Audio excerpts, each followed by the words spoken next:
The second you drive a new car off the lot, you lose thousands of dollars. Not over time, not gradually. Instantly. And here's the part that really gets me. Most people in their 20s not only don't know this is happening, they actually feel good about it. They feel proud. They feel like they made it. And by the end of this video, you're going to understand exactly why that feeling is costing you a fortune and what the smartest people do instead. Now, before you click off thinking this is just another stop buying coffee lecture, it's not. I'm not here to tell you that cars are evil or that you should be taking the bus for the rest of your life. What I am going to show you is the specific math that car dealerships hope you never sit down and do yourself. Because when you actually run the numbers, the picture gets kind of disturbing. We're going to talk about why new cars are one of the sneakiest wealth destroyers for people in their 20s. What a simple mental shift could mean for your financial future. We're talking hundreds of thousands of dollars, and exactly what to do instead, whether you're starting with a little or almost nothing. So let's get into it, because the first thing I need to show you happens the moment you drive away from the dealership, and it's wild. There's a word you need to understand, and I promise it's simpler than it sounds. That word is depreciation. All it means is how fast something loses its value over time. And when it comes to new cars, the speed at which that happens is genuinely shocking once you see it laid out. Here's a real example. Say you buy a brand new car for $35,000, which is actually below the current average new car price in America right now, by the way. The moment you sign the papers, shake the salesperson's hand, and pull out of that lot, your car is already worth somewhere around $29,000 to $30,000. You didn't crash it, you didn't even make it to the traffic light. You just drove away, and you've already lost $5,000 to $6,000.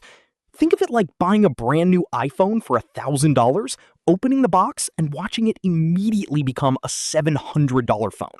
Except the numbers here are 5 times bigger. And it doesn't stop there. After the first year, that same $35,000 car is worth roughly $26,000. After 3 years, about $20,000. After 5 years, you might get $14,000 for it. So in 5 years, you've lost more than $20,000 in value on a car you're probably still paying for every single month. Now, that alone should make you pause. But here's where it gets even more interesting and a little uncomfortable, because depreciation is actually just the beginning of the problem. The real damage happens when you combine it with the way most people pay for these cars. Here's how car dealerships think about you as a customer. They're not focused on the total price of the car. They're focused on getting you to a monthly payment that feels manageable. $450 a month? That's less than I spend on going out. I can do that. And honestly, that framing works on almost everyone, because humans are wired to think in small chunks, not big totals. But let's do the math they hope you never actually sit down to do. $450 a month over 72 months, and 72 months, meaning 6 years, is now one of the most common loan lengths in America, adds up to $32,400. But we're not done. The average auto loan interest rate right now is sitting somewhere between 7% and 9% for people with decent credit. If your credit isn't great, you could be looking at 12%, 15%, even higher. So on that same loan, you're potentially paying an extra $5,000, $7,000, or even $10,000 just in interest. That's money going straight to the bank, not toward the car itself, not toward anything you own, just the fee for borrowing someone else's money. Now throw in the fact that new cars cost significantly more to insure. Add registration fees, add the inevitable maintenance costs that still happen even on new cars. And suddenly that $450 a month car is quietly costing you $700 or $800 every single month when you add it all up. Over 6 years, you could easily hand over $50,000 to $60,000 for a car that, by the time you're done paying, might be worth $12,000. And I know what some of you are thinking right now. Okay, but I need to take out a car loan to build my credit. Hold that thought, because I'm coming back to that in a minute, and I think what I'm going to tell you might actually surprise you. This next concept is the one that once it clicks, you literally cannot unsee it. It's called opportunity cost, and all it means is this. Every time you spend money one way, you give up what that money could have become if you'd used it differently. Sounds simple, but the actual numbers behind it are almost unbelievable until you do the math yourself. Let's say instead of a $500 car payment every month, you bought a solid used car for much less and invested that $500 monthly into something like an index fund, a basic investment that historically has returned somewhere between 7% and 10% per year on average over long periods of time.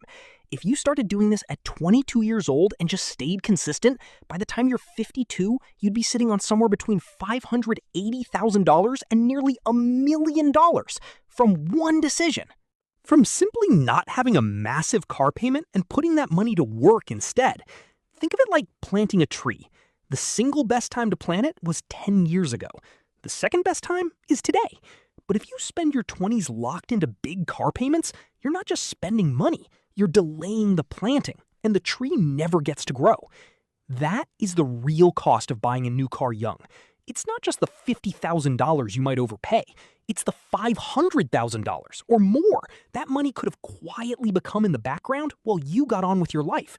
And this brings me to something that genuinely surprises most people when they first hear it.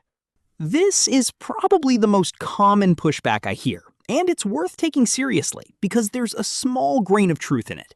New cars do come with warranties. They do tend to have fewer mechanical problems in the short term. So the logic makes sense on the surface. Spend more now, save on repairs later. But here's the part that breaks that argument wide open. The average new car payment in America right now is around $700 a month. The average American spends roughly $100 a month on car repairs and maintenance across their driving life. That means for the reliability argument to actually make financial sense, your used car would need to cost you $600 extra every month in repairs just to break even. That essentially never happens. A well-chosen used car, something 3 to 5 years old, bought from a reputable seller, maybe certified pre-owned, gives you the vast majority of a new car's reliability at a fraction of the cost. What you're really doing when you buy used is letting someone else eat that brutal first-year depreciation hit and then stepping in to get the deal once the car has stabilized in value. It's not settling. It's actually the smarter play. Here's the part that tends to stop people in their tracks.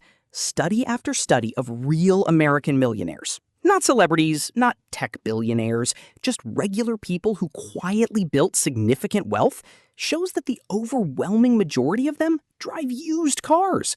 Often Toyotas, often Hondas, often bought with cash. Thomas Stanley, who spent decades researching how ordinary Americans actually become wealthy and wrote about it in The Millionaire Next Door, found that the most popular car brand among American millionaires wasn't Mercedes or BMW. It was Toyota. Because people who actually build wealth understand something that looks obvious in hindsight. A car is a tool. It moves you from one place to another. It is not a personality. It is not a status symbol worth going into serious debt over. The people who look rich are often the ones with the $700 monthly payments. The people who are actually building wealth are the ones driving something sensible and quietly investing the difference every single month. Okay, I promised I'd come back to the credit building argument, so let's talk about it. A lot of people in their 20s genuinely believe they need a large car loan to establish credit history, and I understand why. You've heard that you need credit. You need to borrow money to prove you can pay it back, and a car loan feels like a responsible, grown-up way to do it. But here's the truth. You do not need a $35,000 car loan to build a strong credit profile. A single credit card used responsibly, meaning you spend a small amount and pay it off every month, will build your credit history just as effectively, often faster. A small personal loan can do the same thing. Taking on a massive depreciating liability just to build credit is genuinely one of those situations where the cure is worse than the disease. Build your credit with something that doesn't also drain $600 to $800 from your life every month. Now that we've looked at all the ways this can go wrong, let's talk about what to do instead. And I'm going to keep this as simple and practical as possible. First, seriously consider a used car that's 3 to 5 years old. You let the first owner absorb the worst of the depreciation, and you step in for the value. Look for certified pre-owned vehicles if you want extra peace of mind. They've been inspected and often still carry some manufacturer warranty. Second, save for a down payment before you buy, even if it takes a few extra months. Every dollar you can put down up front is a dollar you don't borrow, which means less interest paid and a lower monthly payment. Even an extra $1,500 to $1,200 makes a real difference over the life of a loan. Third, and this one is huge, get pre-approved for a loan at your bank or credit union before you ever walk into a dealership. When you show up already knowing what rate you qualify for, the dealer loses most of their leverage over you. You're not dependent on their financing, and you can compare their offer against what you already have. Fourth, use this simple rule of thumb.